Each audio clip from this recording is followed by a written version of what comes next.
ನಮಸ್ಕಾರ ವೀಕ್ಷಕರೇ, ಚರಿತ್ರೆಯ ಪುಟಗಳನ್ನು ತೆರವಿ ಹಾಕಿದಾಗ ನಂಬಲಾಗದ ಎಷ್ಟೋ ಯೋಧರ ಕಥೆಗಳು ನಮಗೆ ಸಿಗುತ್ತವೆ. ಅದರಲ್ಲಿ ಅಲೆಕ್ಸಾಂಡರ್ನ ಕಥೆಯೂ ಕೂಡ ಒಂದು. ಅಲೆಕ್ಸಾಂಡರನ್ನು ಇಂದಿಗೂ ಇತಿಹಾಸ ಕಂಡ ಮಹಾಪರಾಕ್ರಮಿ ರಾಜ್ಯ ಯೋಧ ಎಂದು ಜಗತ್ತು ಗುರುತಿಸುತ್ತದೆ.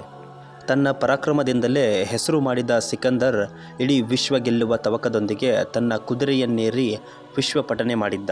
ಕೇವಲ ತನ್ನ 20ನೇ ವಯಸ್ಸಿನಲ್ಲಿಯೇ ಈತ ಗ್ರೀಕ್ ಸಾಮ್ರಾಜ್ಯವನ್ನು ಸಂಭಾಳಿಸುತ್ತಿದ್ದ. 32ನೇ ವಯಸ್ಸಿಗೆ ಗ್ರೀಸ್ನಿಂದ ಭಾರತದವರೆಗೆ ತನ್ನ ವಿಶಾಲ ಸಾಮ್ರಾಜ್ಯವನ್ನು ಸ್ಥಾಪಿಸಿ ಇಡೀ ಜಗತ್ತಿಗೆ ನನಗಿಂತ ಮತ್ತೊಬ್ಬ ವೀರ ಯೋಧ ಪರಾಕ್ರಮಶಾಲಿ ಇನ್ನೊಬ್ಬ ವೀರನಿಲ್ಲ ಎಂದು ಸಾರಿ ಸಾರಿ ಹೇಳಿದ್ದ.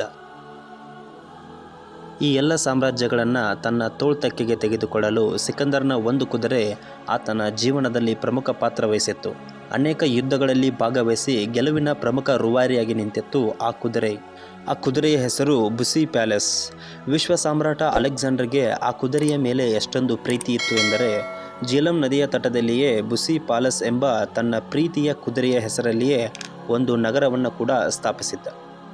ಒಂದು ಬಾರಿ ಒಂದು ಯುದ್ಧದಲ್ಲಿ ಅಲೆಕ್ಸಾಂಡರ್ನ ಪ್ರೀತಿಯ ಕುದುರೆಯನ್ನು ವಿರೋಧಿಗಳು ಬಂಧಿಸಿಟ್ಟಿದ್ದರು.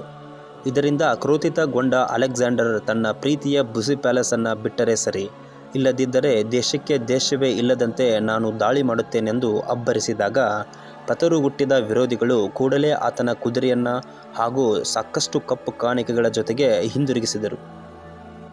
ಅಲೆಕ್ಸಾಂಡರ್ ಹಾಗೂ ಬುಸಿಫಾಲಸ್ ಒಬ್ಬರಿಗೊಬ್ಬರು ಜೊತೆಗಾರರಾಗಿದ್ದರು. ಕೊನೆಗೆ ಬುಸಿಫಾಲಸ್ ಎಂಬ ಅಲೆಕ್ಸಾಂಡರ್ನ ಅತ್ಯಂತ ಪ್ರೀತಿಯ ಕುದುರೆ ಅಸುನೀಗುತ್ತದೆ. ಈ ಒಂದು ಕುದುರೆ ಅಂದಿನ ಶತಮಾನದ ಅತ್ಯಂತ ಪ್ರಸಿದ್ಧಿ ಪಡೆದ ಕುದುರೆಯ ತಳಿಯಾಗಿತ್ತು ಎಂದು ಹೇಳಲಾಗುತ್ತದೆ. ಅಲೆಕ್ಸಾಂಡರ್ನ ಅನೇಕ ಯುದ್ಧ ವಿಜಯಗಳಿಗೆ ಈ ಕುದುರೆ ಸಾಕ್ಷಿಯಾಗಿತ್ತು ಹಾಗೂ ತನ್ನದೇ ಆದ ಮಹತ್ವಪೂರ್ಣ ಪಾತ್ರವನ್ನು ವಹಿಸಿತ್ತು.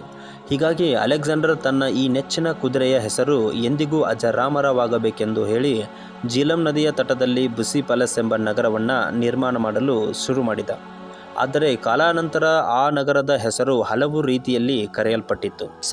1932ರಲ್ಲಿ ಪುರಾತತ್ವ ಶಾಸ್ತ್ರಜ್ಞ ಔರೆಲ್ ಸ್ಟೆಲಿನ್ ಹೇಳುವ ಪ್ರಕಾರ ಇಂದಿಗೂ ಜೀಲಂ ನದಿಯ ಪಕ್ಕದಲ್ಲಿರುವ ಆಧುನಿಕ ನಗರಿ ಜಾಲಾಪುರ ಶರೀಫ್ ನಗರವೇ ಅಂದಿನ ಬುಸಿಫಾಲಸ್ ನಗರ ಎಂದು ಹೇಳಿದ್ದಾರೆ.